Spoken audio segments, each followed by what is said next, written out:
하나님을 존중하는 11조. 아멘.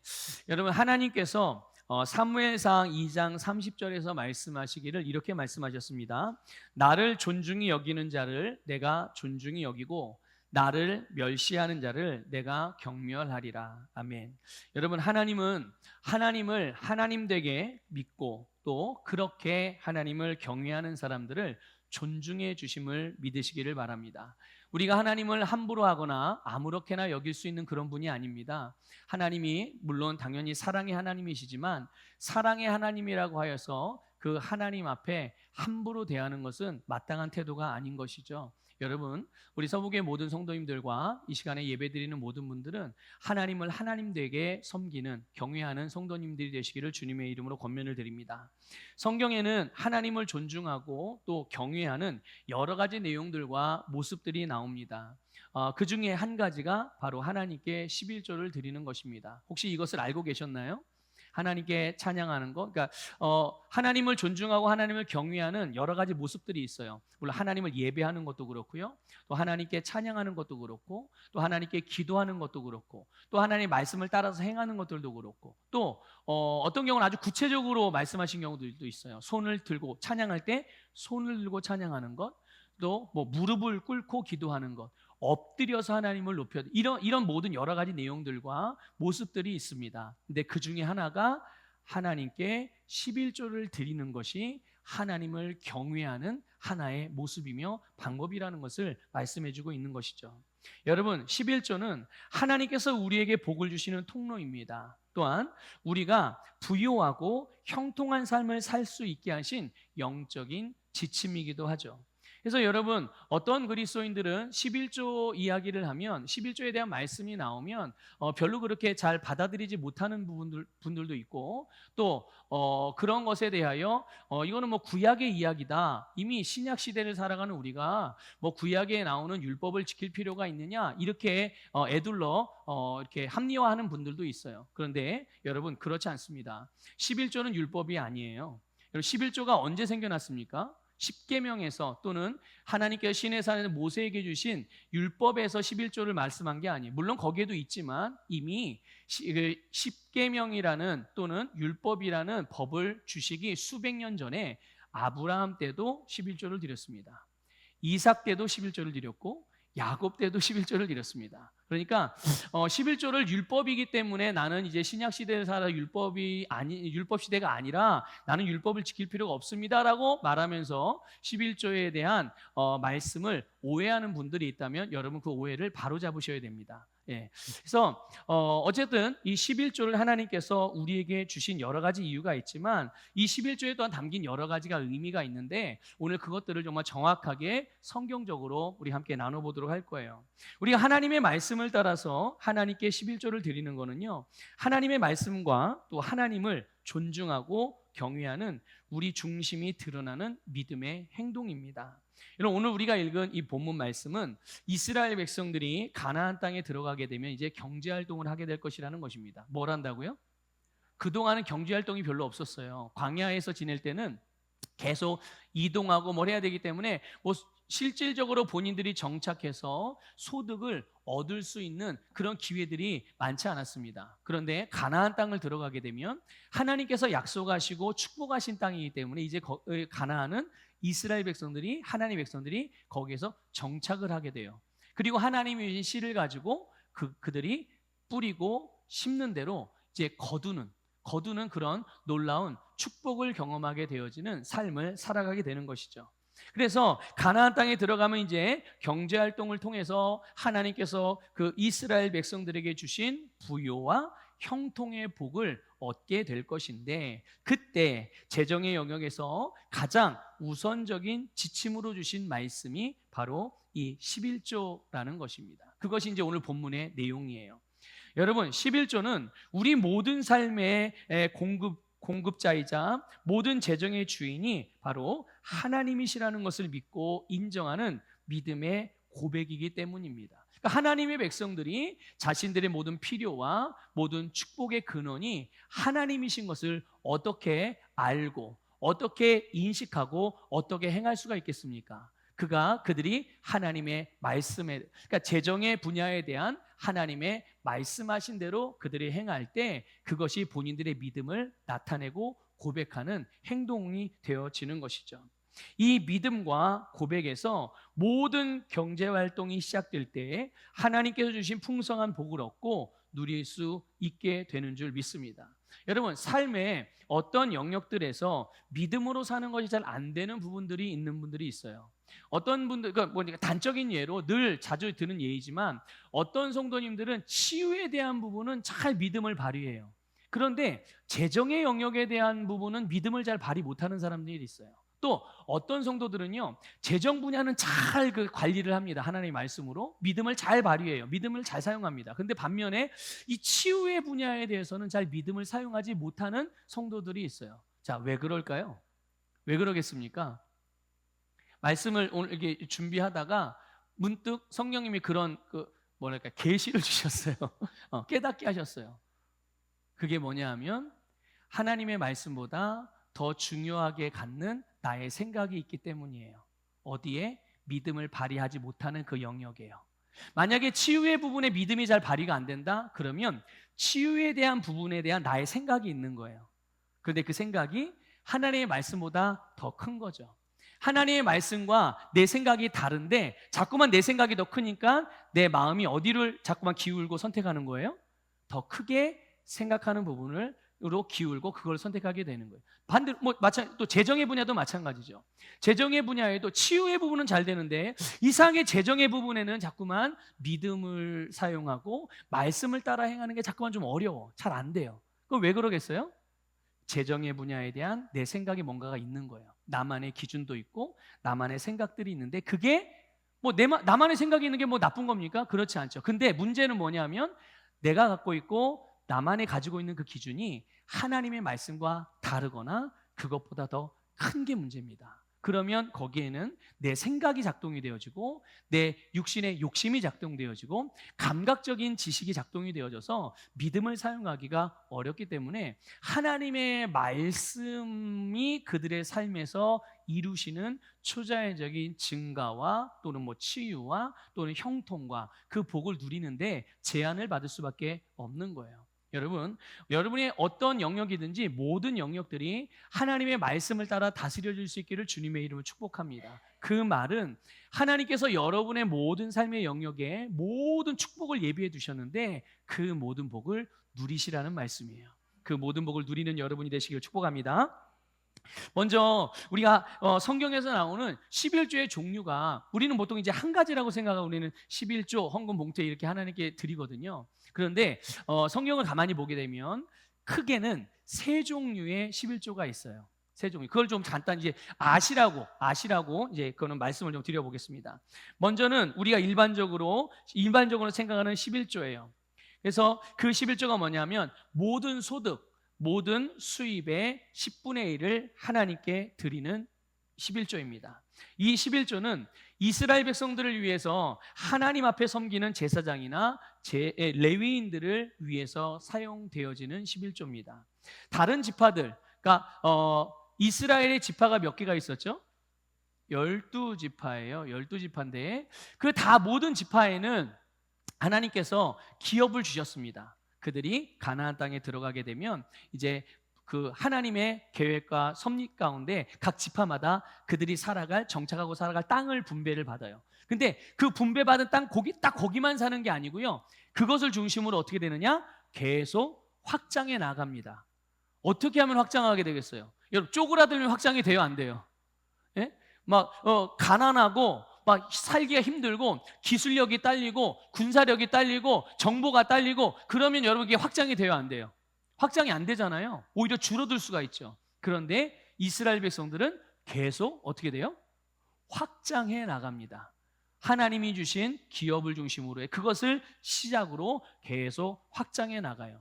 근데 다른 지파들에게는 다 이런 땅을 주시고 또 확장해 갈 수 있는 기업을 주셔서 그들이 경제활동을 할 수 있게 하셨어요. 그런데 제사장이나 레위인들은 하나님의 백성들을 대신해서 성막이나 성전에 봉사하면서 하나님과 하나님의 백성들을 섬기게 하셨기 때문에 기업이 없습니다. 분배받은 땅이 없어요. 그러니까 그들이 직접 일구고 경제활동에 어떤 생산성 있는 경제활동을 할 수 있는 그런 땅 기업을 받지 못했습니다. 그러면 이들은 어떻게 살아가요? 하나님의 백성들이 하나님께 드리는 11조를 통해서 그것으로 살게 하신 거예요. 그러니까 제사장들과 레위인들의 기업은 그래서 하나님이 뭐라고 말씀하셨냐면 내가 너희들의 기업이다. 이렇게 말씀을 하셨어요. 그래서 이런 11조가 이제 첫 번째 11조. 자, 두 번째 11조가 있습니다. 두 번째 11조는 이제 전체 소득의 10분의 1을 하나님께 드렸어요. 자, 그럼 얼마가 남죠? 얼마큼이 남아요? 네, 10분의 9가 남아요. 그러면 그 10분의 9가 남은 그 10분의 9에서 다시 10분의 1을 하나님께 드리는 겁니다. 그 10분의 9에서 다시 10분의 1을 드려서 이제 이거는 어떻게 사용되는 거냐 하면 하나님께 주신 풍성한 은혜에 대한 감사의 예배를 위해서 드려지는 거예요. 그리고 감사의 축제를 위해 사용하게 하셨습니다. 그게 오늘 본문 23절에 나온 11조입니다.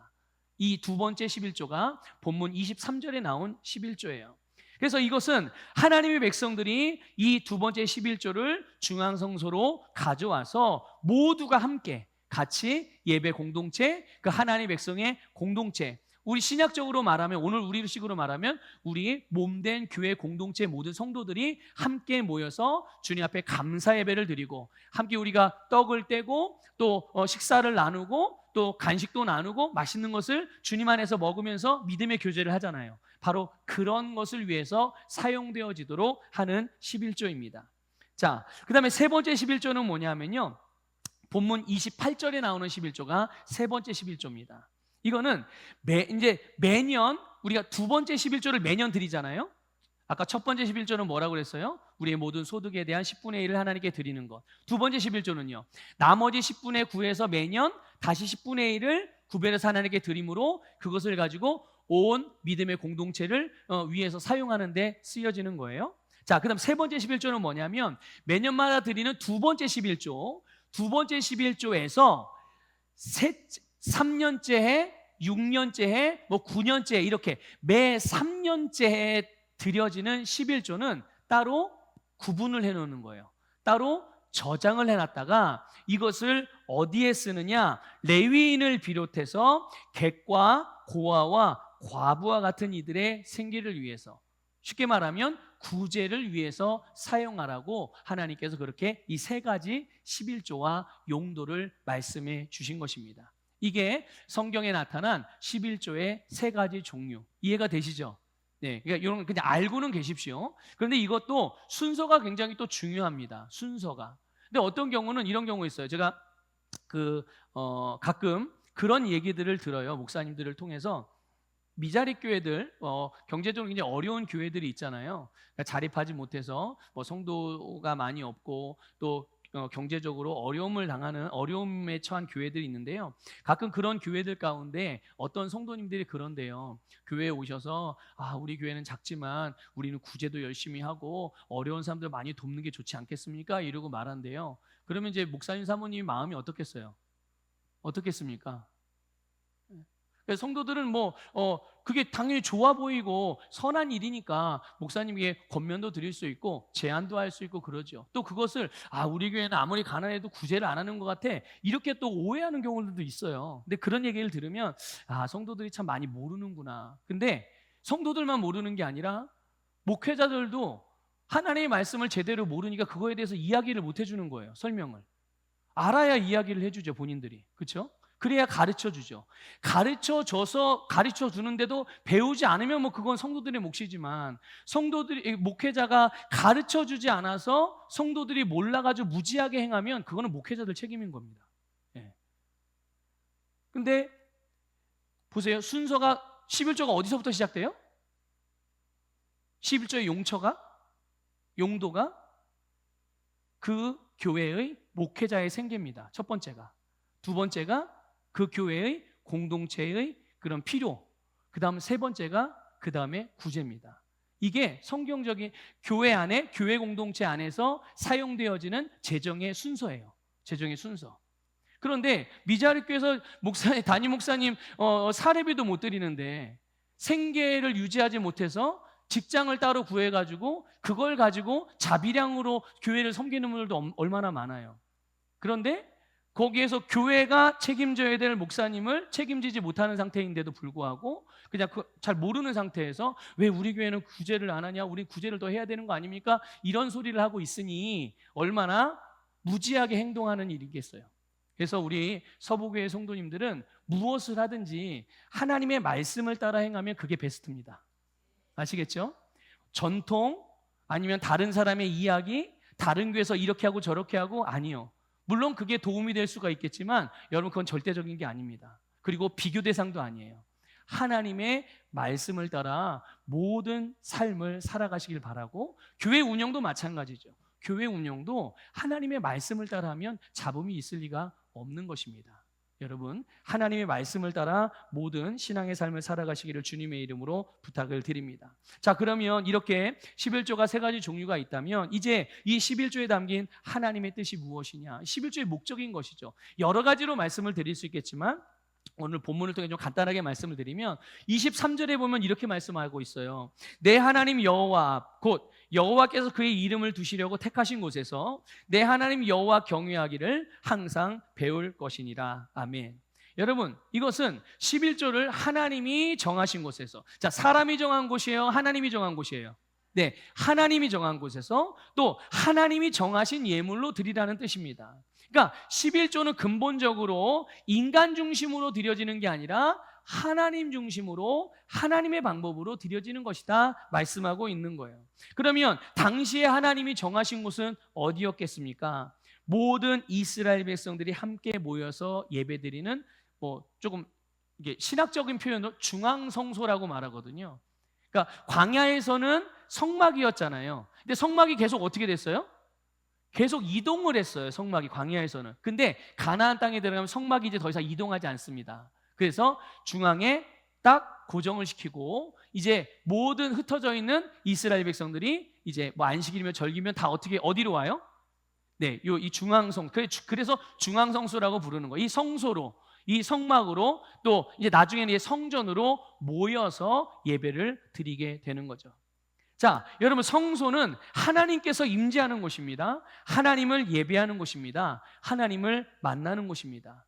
단지 11조를 드리는 것 자체가 목적이 아니라 하나님은 하나님의 백성들이 바로 이곳에 있는 제사장들을 통해서 하나님을 경외하는 것을 항상 배우기를 원하셨어요. 여러분 하나님을 경외하는 걸 계속 배우면 누구에게 유익이 됩니까?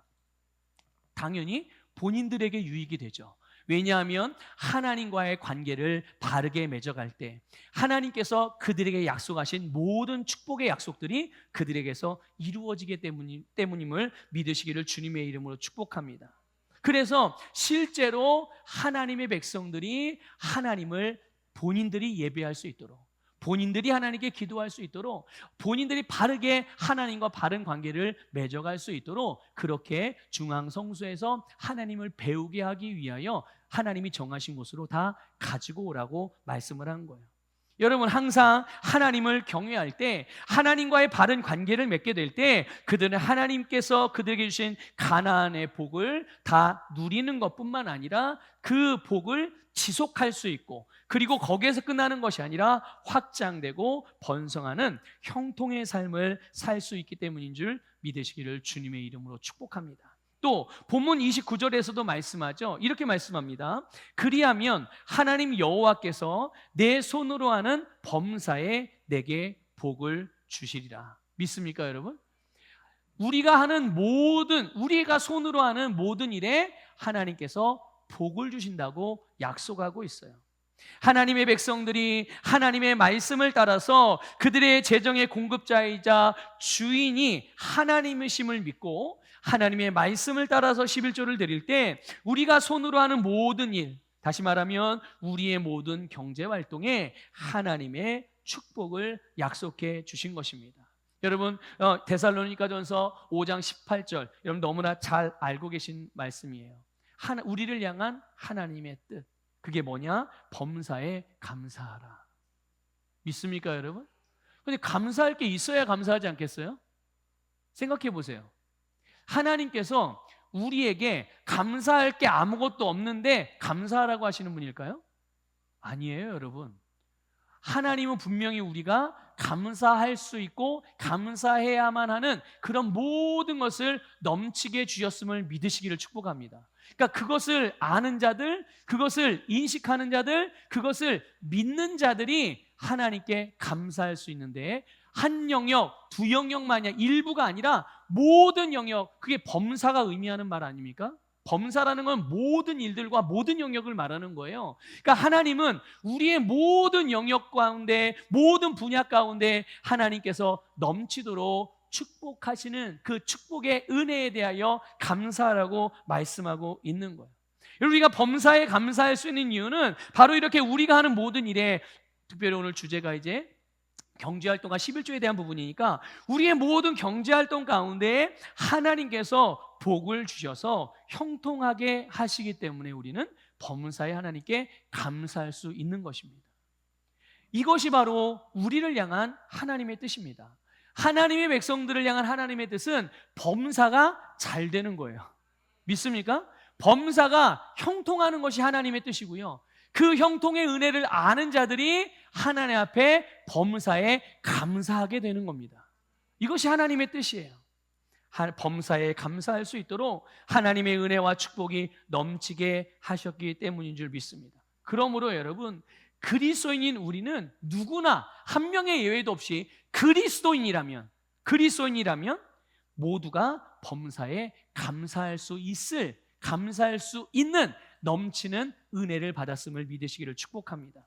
그런데 이런 하나님의 은혜와 축복을 넘치게 받았다는 것, 또 받은 것을 모르는 사람들, 은혜를 모르는 사람들, 복을 받은 줄 모르는 사람들은 어때요? 감사하지 못하죠.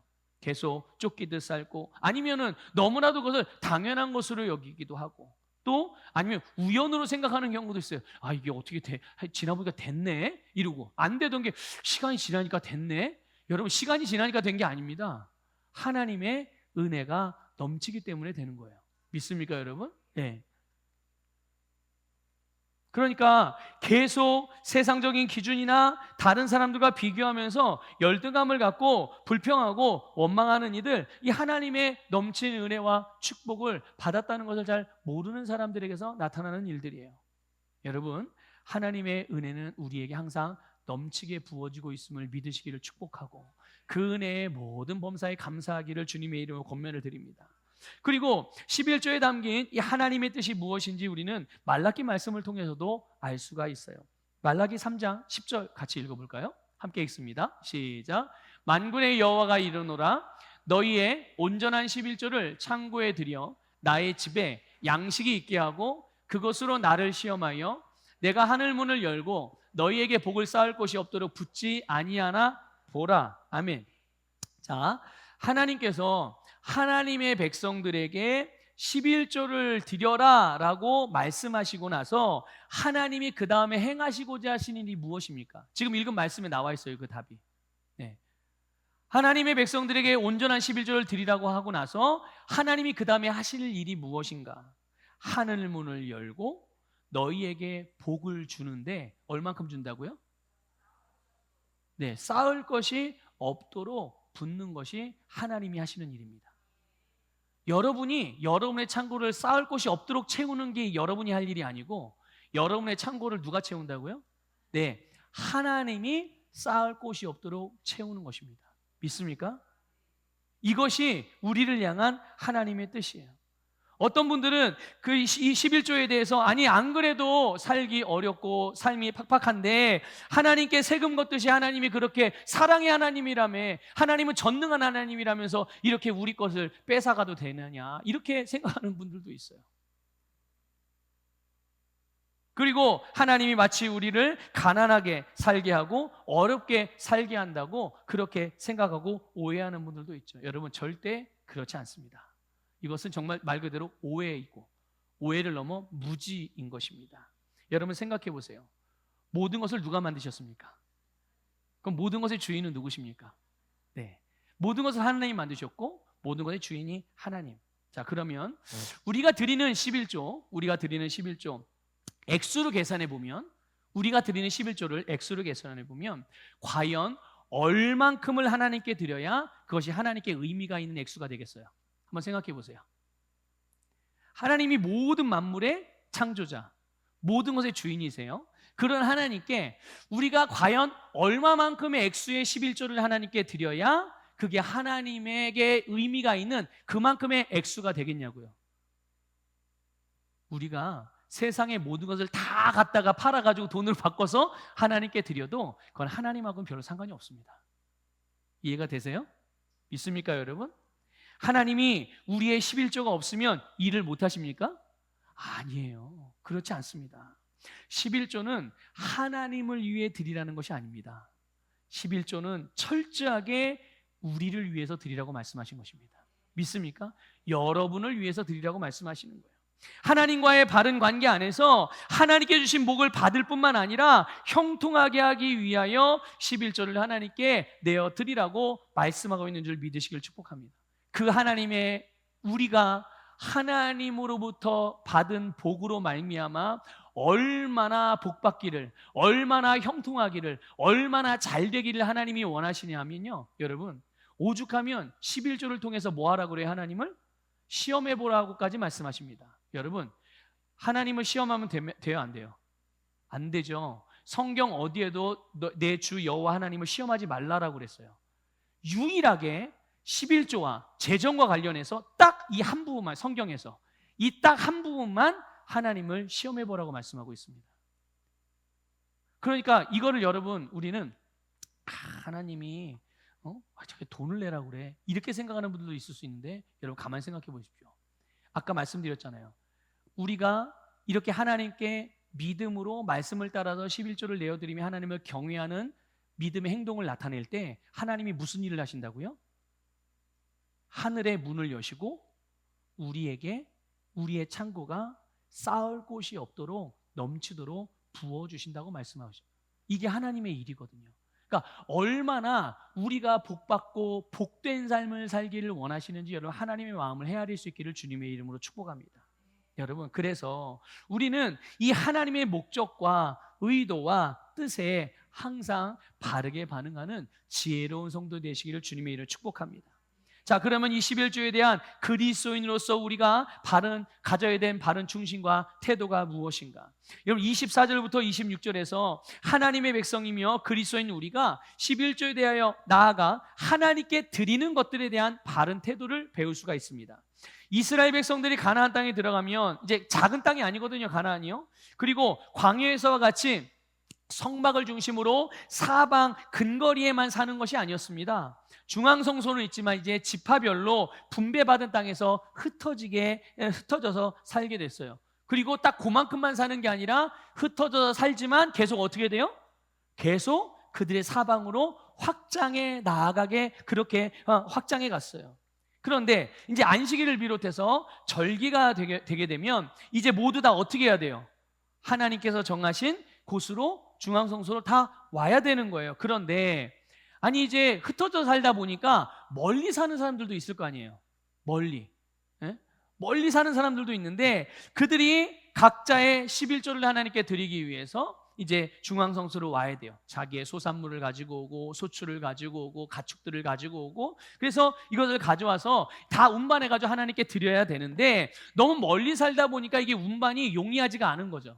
그런 사람들이 이제 속출하게 된 거예요. 그런 하나님의 백성들이. 그래서 이런 경우에는 하나님 어떻게 해야 되나요? 했더니 하나님이 이 부분에 대해서 말씀을 해주신 거예요. 모든 소득의 10분의 1을 어떻게 하라고요? 금액으로 계산을 하는 거예요. 돈으로 바꾸라는 것입니다. 다 금액으로 환산을 해서 돈을 가지고 어디로 와요? 중앙성소로 가지고 오는 겁니다. 짐승이나 곡식을 직접 가져오는 게 아니라, 그래서 돈으로 가지고 와요. 그러면 그 중앙성소의 주변에는 이제 뭐가 있냐면 하나님께 제물로 드릴 짐승과 곡식과 또는 곡식 가루들이 있는 거죠. 그래서 이것들을 자기가 가져온 그 하나님께 드릴 11조에 상당하는 그 금액을 가지고 거기에 맞는 그만큼의 액수를 지불하고 그 짐승이든 뭐 곡식이든 그것을 다시 사는 거예요. 다시 사서 그거를 그래서 하나님께 드리게 되는 거죠.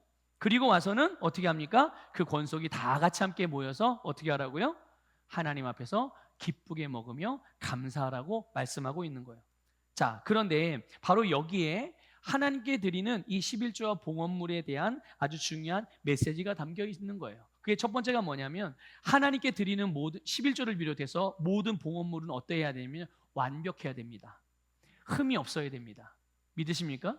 하나님께 드리는 예물에는 흠이 없어야 돼요. 온전한, 그러니까 성소에서 멀리 떨어진 사람들이 11조의 곡식이나 짐승을 가지고 올 때 중간에 어떻게 되는 거예요?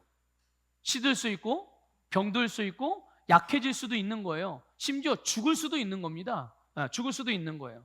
자, 그러니까 이게 그렇게 되면은 그 하나님께 드려질 예물이 온전한 게 아니잖아요. 그러니까 하나님을 경외하는 이 하나님의 백성들의 예배자의 중심을 이 제물 안에 온전히 표현할 수가 없는 거예요. 시든 건 어떻게 하나님께 드리면 안 되는 거거든요. 문제가 생긴 건 하나님께 드리면 안 돼요. 그러니까 신약적으로 신약에 있는 성경에 표현되려면 인색함으로나 욕심이나 의무감이나 억지로 드리는 것은 하나님이 받는 11조가 아니라는 말씀이에요. 믿습니까? 온전히 감사와 믿음과 기쁨으로 드리는 것만 하나님께서 받으시는 거예요. 그러니까 하나님께 드리는 11조에는 이렇게 하나님을 경외하는 우리의 중심, 우리의 믿음, 하나님을 향한 감사를 다 담아서 드릴 때 그것이 곧 하나님께서 기쁘시게 받으시는 11조가 되는 줄 믿으시기를 주님의 이름으로 축복합니다. 자, 두 번째 영적인 메시지가 있어요.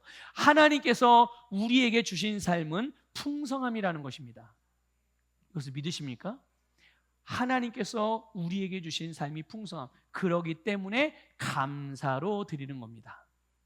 여러분, 풍성함이 11조 명령의 전제 조건이에요. 풍성함이 24절에 보면 이렇게 말씀하고 있어요. 내 하나님 여호와께서 그 풍부히 주신 것을 가지고 갈 수 없거든. 하나님이 주시긴 주셨는데 하나님이 주신 것이 어떻다고요? 풍부하다고 말씀하고 있어요. 하나님은 하나님이 주신 것을 단 한 번도 성경 어디에도 하나님이 주시는 축복, 하나님이 주시는 재정, 하나님이 주시는 소출에 대하여 여러분 모자라거나 부족하게 주시는 경우는 단 한 번도 없다는 것을 깨달으시길 바랍니다. 성경에서 하나님이 주시는 축복은 항상 차고 넘쳤다는 거예요. 오늘 본문도 마찬가지. 하나님이 이스라엘 백성들이 가나안 땅에 들어가서 살게 될 터인데 거기에서 그들이 행하게 될 경제활동에 하나님이 복을 주셔서 풍부한 소출이 넘치게 하셨다는 것을 믿으시기를 축복합니다. 그것이 오늘 저와 여러분의 삶입니다. 저와 여러분의 오늘 모든 그리스도인들의 행하는 그들의 손으로 행하는 경제활동에 하나님께서 축복하셨음을, 넘치는 복을 주셨음을 믿으시기를 주님의 이름으로 축복합니다. 그러니 하나님께 주신 열매가 그 소출이 얼마나 풍성한지 그 11조만 가져가려는데도 다 가져갈 수가 있는 거예요, 없는 거예요? 다 가져갈 수가 없는 11조만 가져가도 다 가져갈 수가 없을 만큼 풍성하다는 거예요. 그러니 그것을 어떻게 하라고요? 그것을 바꿔서 가져가라 이렇게 말씀하고 있는 것입니다. 여러분, 하나님은 우리에게 씨를 주시고 그것을 심으라고 말씀하시지 씨도 안 주고 무작정 막무가내로 심어라, 무조건 심어라, 나는 창조주고 너희는 피조물이니 너희는 내 말을 무조건 들어라 이렇게 억지 쓰는 하나님이 아니시라는 말이에요. 하나님은 우리에게 하나님께 드릴 것을 주시고 드리라고 말씀을 하십니다. 주신 것에 더해 주시기 위해서 바로 이것이 번성이며 형통한 복이 좀 믿으시길 축복합니다. 종종 가끔 이제 경제적으로 어려움이 있거나 아니면 또 마음에 어떤 이렇게 뭔가 많이 주님을 향하여 많이 다쳐 계신 분들이 그런 이야기를 하는 걸 제가 종종 들었어요. 아니 주님께 나도 드리고 싶은데 드릴 게 없어요. 이렇게 이야기하시는 분들이 있어요. 여러분, 정말 드릴 것이 없는데 하나님께서 드리라고 하셨을까요? 가만히 생각해 보면 드릴 게 없는 게 아닙니다. 예, 드릴 수 있을 만큼의 믿음이 없는 거죠. 네. 사실 믿음이 없는 것도 바른 표현은 아닙니다. 믿음은 있긴 있지만 드릴 만큼의 믿음을 사용하지 않는 겁니다. 예. 그러니까 믿음을 사용하지 않는 거지 드릴 게 없는 게 아니에요. 하나님은 여러분 액수를 보시는 분이 아닙니다. 믿습니까? 액수를 보시는 게 아니라 우리의 믿음을 보시는 거예요. 하나님의 말씀을 얼마만큼 믿을 수 있는지. 늘 지난주에도 우리 치유 말씀 나눌 때 말씀드렸잖아요. 주님께서 나를 위해서 얼마나 무슨 능력, 얼마만큼의 능력을 베푸실 수 있는지 이건 중요하지 않다니까요. 왜냐하면 주님은 전능하신 분이니까, 불가능이 없으신 분이니까. 그럼 중요한 건 뭡니까? 그 전능하신 주님을 내가 얼마만큼 믿을 수 있는지가 중요한 것입니다. 우리가 믿는 대로 주님이 그렇게 역사하시기 때문이에요. 여러분, 하나님의 백성들의 삶은 번성하는 삶입니다. 하나님의 백성들의 삶은 형통하는 삶입니다. 더 가난해지거나 더 고통스럽거나 더 불행해지는 것이 아니에요. 그리스도인의 삶은 계속 전진하고 위로 올라가는 삶이며 확장되고 번성하는 삶인 것을 믿으시기를 주님의 이름으로 축복합니다. 마지막 하나만 더 보면요, 바로 우리를 향한 하나님의 사랑이 이 메시지에 담겨 있는 겁니다. 25절에서 보면 하나님께 드릴 11조 예물을 돈으로 환전해서 드릴 수 있는 방법을 주신 것은 하나님을 위해서 알려주신 게 아니에요. 하나님을 위한 것이 아니라 하나님의 백성들을 위한 것이었습니다. 이스라엘 백성들이 하나님을 온전하게 예배드릴 수 있도록, 하나님과의 관계가 다른 어떤 요소들로부터 제한받지 않고 순전한 믿음의 관계, 순전한 사랑의 관계로 유지될 수 있게 하신 하나님의 사랑의 계명이라는 것을 믿으시길 바라요. 그러나 여러분, 이렇게 하나님의 사랑을 육신의 욕심을 채우거나 악한 동기를 합리화하는 데 이용하는 일도 없지 않아 있습니다. 그 대표적인 거, 구약 성경에도 신약 성경에도 있는데, 우리가 그냥 누구나 다 알 수 있는 단적인 그 예를 성경에서 한 군데 보면요, 마태복음 21장 15절 이하에 보면 예수님께서 예루살렘 성전에 들어오셨을 때 성전 안에서 돈 바꾸는 사람들과 비둘기 파는 사람들을 내쫓으시면서 성전을 정결하게 하신 내용이 나와요. 여러분 혹시 알고 계시죠? 그게 바로 오늘 본문 이 말씀을 배경으로 하는 것입니다. 그러니까 성전 안에서 뭐 하는 사람들이 있었다고요? 성전 안에서 환전해주는, 성전에서 사용되어지는 그 동전으로 환전해주고, 또 성전에서 드릴 재물을 온전한 재물로 드릴 수 있는 그런 건강하고 또 깨끗하고 완전하고 그런 이제 예물로 드릴 수 있도록 그런 재물을 이제 파는 거죠. 그런데 거기에 하나님께서 원래 이 제도를 주신 의도와는 다르게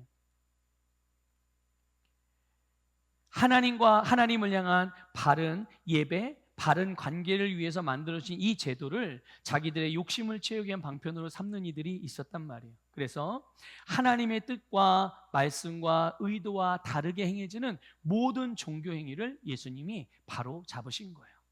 회복시키신 거죠. 본질을 회복시키시는 거예요. 신약 시대를 살아가는 우리에게 여러분, 하나님의 모든 말씀은 어떤 의미겠습니까? 11조 말씀뿐만 아니라 하나님의 모든 말씀. 오늘 이 시대를 살아가는 우리 그리스도인들에게 하나님의 모든 말씀은 예수 그리스도를 통해서 이루어진 우리를 향한 하나님의 뜻입니다. 다시 말씀드릴게요. 하나님의 모든 말씀은 예수 그리스도를 통해서 이루어진 우리를 향한 하나님의 뜻입니다. 앞으로 이루실 내용이 아니라 예수님을 통해서 이미 이루어 주신 우리를 향한 하나님의 뜻. 그러니까 예수님을 통해서 이루어진 주님의 말씀은 이제 믿는 자들에게, 어떤 자들에게요? 네, 믿는 자들에게, 그리고 믿고 행하는 자들에게 열매로 나타나게 되는 것입니다. 이것을 여러분 정말 믿고 행하시기를 주님의 축복합니다. 고린도후서 5장 15절 우리 세번역 성경으로 읽어보겠습니다. 시작. 말로 다 형언할 수 없는 선물을 주시는 하나님께 감사합니다. 한 번 더 읽겠습니다. 시작. 말로 다 형언할 수 없는 선물을 주시는 하나님께 감사합니다. 아멘. 이것이 바로 신약 시대를 살아가는 우리가 하나님께 11조를 드리되 기쁨으로 드릴 수 있는 이유인 것입니다. 말로 다 형언할 수 없는 선물, 그 넘치고 풍성하고 온전하고 완전한 선물을 주신 하나님께 우리는 기쁨으로 드릴 수가 있는 거죠. 하나님께서 우리에게 이미 말로 다 할 수 없는 은혜를 주셨기 때문에, 하나님께서 우리에게 모든 것을 공급해 주셨기 때문에 이 넘친 은혜를 아는 사람들이 바로 우리를 위해 행하신 주님의 은혜에 감사하는 믿음의 고백으로 11조를 드리는 겁니다. 여러분, 11조를 통해서 하나님을 경외하고 우리를 축복하시는 하나님의 뜻이 여러분의 모든 삶에 풍성한 열매로 나타나기를 주님의 이름으로 축복합니다.